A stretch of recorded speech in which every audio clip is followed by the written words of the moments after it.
राजस्थान के सबसे बड़े सरकारी सवाई मानसिंह हॉस्पिटल के ट्रॉमा सेंटर में रविवार रात को एक भीषण हादसा हो गया। ट्रॉमा सेंटर में आग लग गई और इस दुखद हादसे में अब तक 6 लोगों की मौत हो चुकी है। ऐसे में सबसे बड़ा सवाल ये कि बार बार हादसे हो रहे हैं, लेकिन ना सरकार जाग रही है और ना प्रशासन।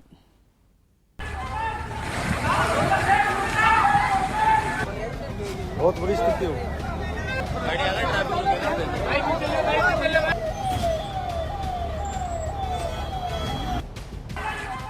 जयपुर का सबसे बड़ा सरकारी अस्पताल सवाई मानसिंह, जहां रविवार की रात एक बड़ा हादसा हो गया।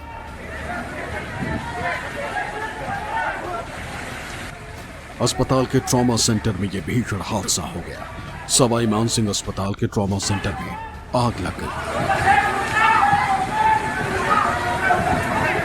यह आग ट्रॉमा सेंटर के दूसरी मंजिल के आईसीयू वार्ड में लगी थी। इस हादसे के वक्त वार्ड में कई मरीज भर्ती थे। आग लगने के बाद अस्पताल परिसर में अफरा तफरी मच गई और मरीजों को तुरंत वार्ड से बाहर निकाला गया। काफी देर तक अस्पताल के बाहर सड़क पर मरीजों को रखना पड़ा। इसके बाद दमकल की करीब 1 दर्जन गाड़ियां मौके पर पहुंची।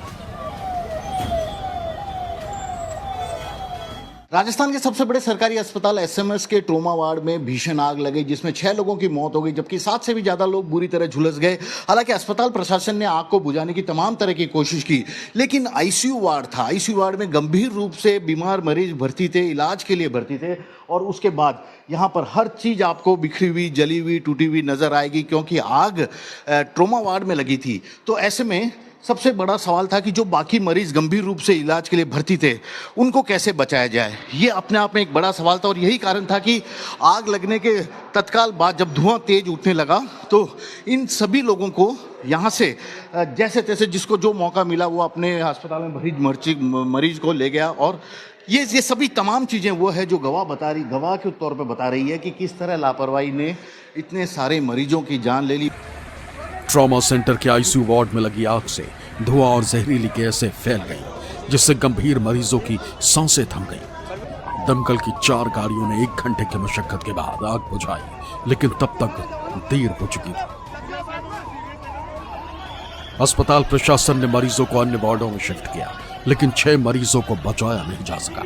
उनके परिवार का रो रो कर बुरा हाल है। वो तो कोई किसी ने नहीं बताया। वो सर वो आईसीयू में आग लगा था, इसमें कोई बुझाने वाली कोई मशीन नहीं थी, कोई पानी भी नेक भी नहीं थी, इसमें कोई सुविधा नहीं सर। कोई नहीं होती तो लगा तो बुझा महंगे आदमी, डॉक्टर, कंपाउंडर भी तो हो सकते हैं। एक सिलेंडर तो रखते पानी बुझाने को, ऐसी हो जाते, कोई सुविधा नहीं मिली सर इसमें। ये मेरा मौसी का लड़का है, 25 साल का है, पिंटू नाम है इसका, शिकर श्री माधोपुर से हम। जैसे मानो कि 11:20 पर ये धुआं निकला था ना, तो हमने डॉक्टरों को पहले ही बोल दिया था कि थोड़ा धुआं निकल रहा है तो पेशेंट को दिक्कत हो सकती है। तो फिर धीरे धीरे धुआं बढ़ गया। फिर जैसे धुआं बढ़ा तो डॉक्टर और जो नीचे काम करते हैं कंपाउंडर वो सब निकल गए थे। फिर अचानक से इतनी धुआं होगी कि पेशेंट को निकाल नहीं सकते, क्योंकि फिर भी 4-5 पेशेंटों को निकाले तो करीबन 6 पेशेंट अंदर रह गए। तो 1.5 घंटे से नहीं, हमारे तो ऐसे भी थी कि बेड नंबर 3 पे था, 1, 2, 3, 4 इधर के बेड के ना सब खत्म हो गए। बताया जा रहा है कि अस्पताल में बिजली के पुराने तारों और अपर्याप्त फायर सेफ्टी सिस्टम की वजह से ऐसी घटनाएं बार बार हो रही। खास बात यह है कि 2025 में ही ये दूसरी आग है, जबकि 2019 में 1 महीने में 3 ऐसी घटनाएं दर्ज हो चुकी। इसीलिए अब विपक्ष भी लगातार सरकार के खिलाफ हमलावर है। तो जो प्लानिंग पहले होनी चाहिए, सरकार की मॉनिटरिंग होनी चाहिए कि हम हादसों को कैसे रोकें। हादसे होने के बाद में तो आप क्या करोगे, संवेदना जताएंगे और मुआवजे की कुछ घोषणा कर देंगे, और उसके बाद छुट्टी, जांच आयोग बना देंगे, टीम गठित कर देंगे। हमने जांच कमेटी बना दी है, वो जांच कमेटी की रिपोर्ट जब तक आएगी, जब तक सब लोग इसको भूल जाएंगे। तो ऐसी क्या इस सरकार का काम है जो लोगों की जान से खेल रही है। ये सरकार पता नहीं जांच बिठा रही होगी, और जांच बिठाना चाहिए इनको, क्योंकि 7-8 लोग मारे गए, और अब क्या स्थिति बनी, क्यों बनी है, ये जांच का विषय है। तो अभी कोई कमेंट करना उचित नहीं है। शुरुआती रिपोर्ट्स के मुताबिक शॉर्ट सर्किट की वजह से ये आग लगी है, लेकिन अभी तक इस मामले की जांच जारी है। इसके बाद ही हादसे की सही वजह का खुलासा हो सकेगा। इस अग्निकांड के जांच के लिए 6 सदस्यीय कमेटी का गठन किया गया और एफएसएल की टीम भी मौके पर पहुंची और सबूत इकट्ठे किए। हम जांच हमारी शुरू अब हो रही है, जांच के बाद में फिर आप ये चीजें बोल सकते हैं, ये आरोप लगा सकते हैं। प्रिंसिपल साहब देखिए, सरकार, मैंने आपको क्या बोला, हम किसी को नहीं बख्शेंगे। हमारी एक बारी जांच हो जाए, उसके बाद आप सब आमंत्रित हैं कि अगर आपके मन में कोई भी तरह की आपकी आशंका है, हम कोऑपरेट करेंगे। आईसीयू में शॉर्ट सर्किट से आग लगने की जानकारी माननीय मुख्यमंत्री जी को मिली, वो स्वयं चल करके आए, हम लोगों को पता लगा, हम भी आए हैं।